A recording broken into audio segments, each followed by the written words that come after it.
బ్రహ్మ అబద్ధం ఆడిన కారణంగా కాలభైరవుడు బ్రహ్మ యొక్క 5వ తలను నరికేశాడు.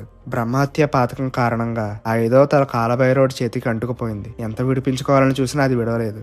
కాలభైరవుడు ఈ విషయాన్ని మహాదేవుడికి చెప్పగా మహాదేవుడు 14 లోకాలు పుణ్యక్షేత్రాలను దర్శించమని చెప్పారు. అలాగే 12 సంవత్సరాల పాటు కాలభైరవుడు 14 లోకాల్లో ఉన్న ఋషుల్ని మహర్షిని కలుసుకుంటూ ఎన్నో పుణ్యక్షేత్రాలు దర్శించాడు. కానీ ఆ బ్రహ్మ 5వ తల నుంచి మాత్రం మోక్షం కలగలేదు.